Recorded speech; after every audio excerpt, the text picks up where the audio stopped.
La verdad que queríamos conversar con vos desde el domingo de las elecciones, más o menos queríamos conversar con vos.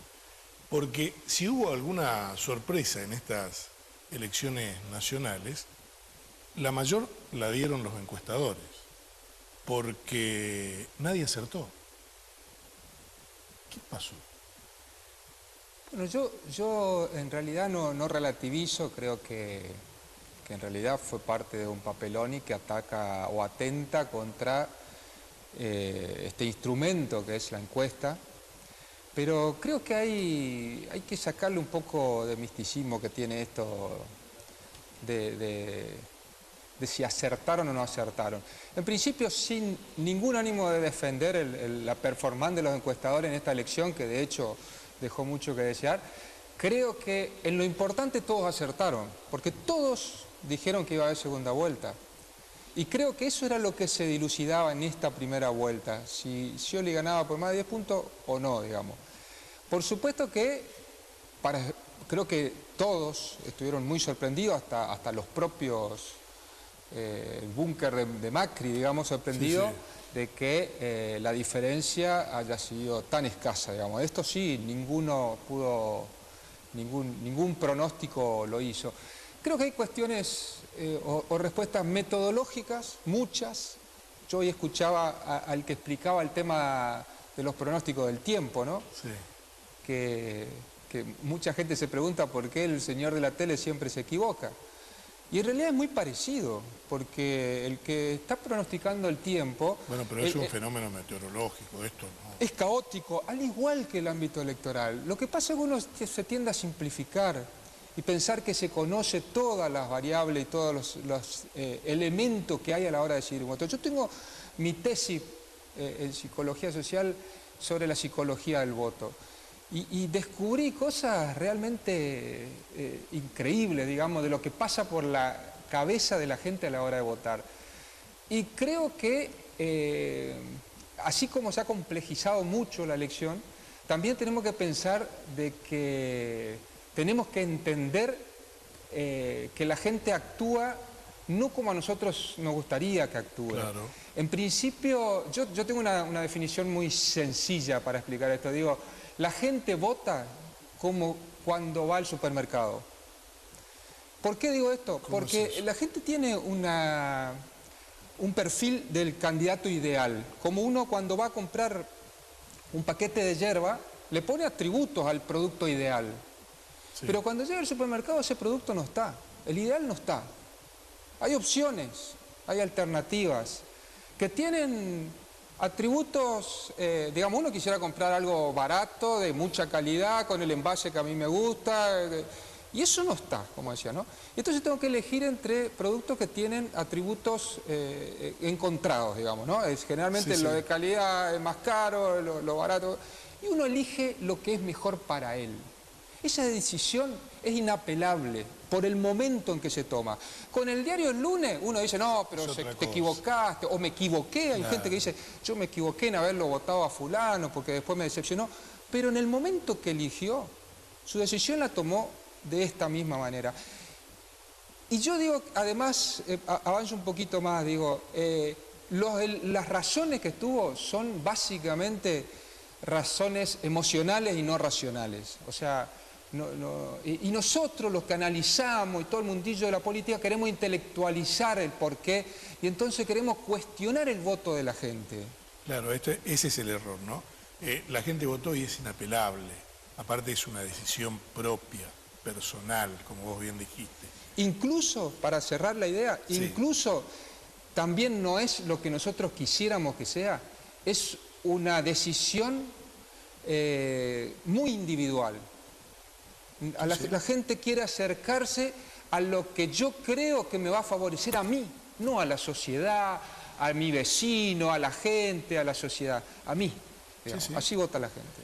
Vos sabés que una de las cosas en las que no estoy de acuerdo con lo que dijiste, que me pareció un muy buen análisis, es en que de 15 encuestadores, solamente 6 dijeron que podría haber segunda vuelta, pero donde nadie acertó fue en el triunfo de la provincia de María Eugenia Vidal en la provincia de Buenos Aires.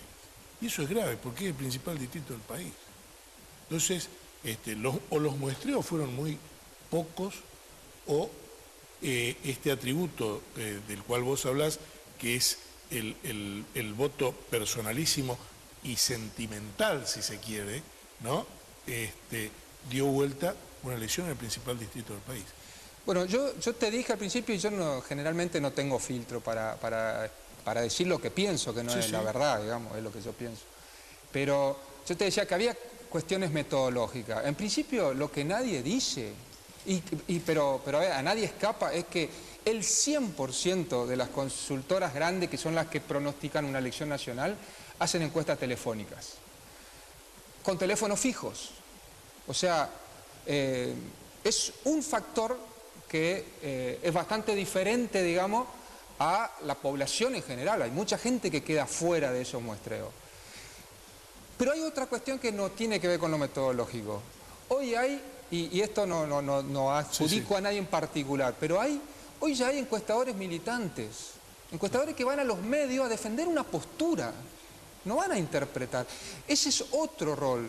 Yo me he involucrado en campañas políticas para asesorar o como consultor en alguna, particularmente, incluso como en mi presentación decían, de todos los partidos políticos y de todos los candidatos, y a veces se ha dado la situación, como en la provincia de Corrientes en el 2013, que me contrataban los dos candidatos a gobernador.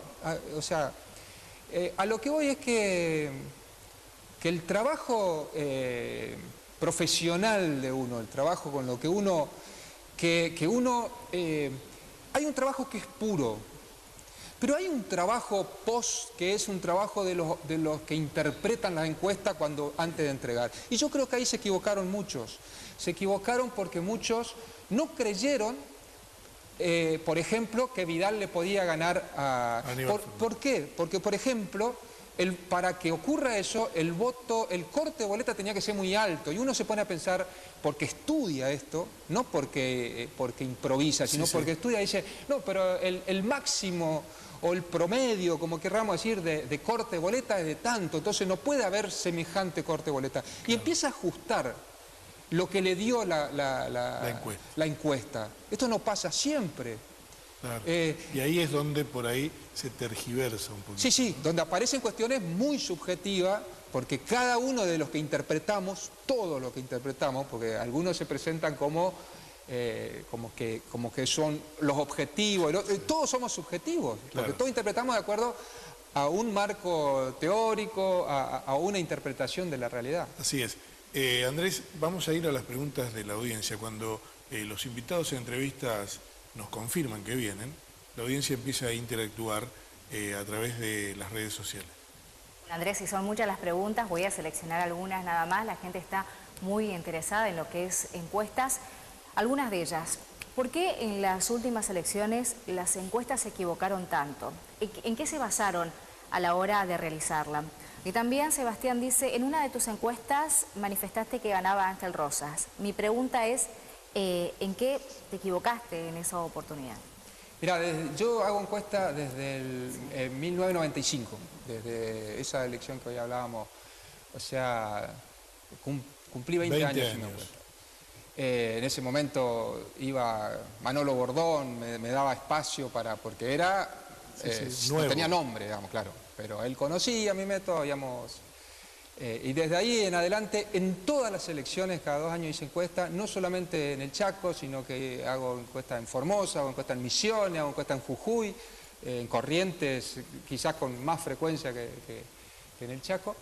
Y es cierto, y yo lo estaba por poner en mi presentación, porque es algo que casi un estigma. Un estigma, ¿no? Que es lo del 2007. Que algo parecido a lo que ocurrió hoy, porque no fui el único.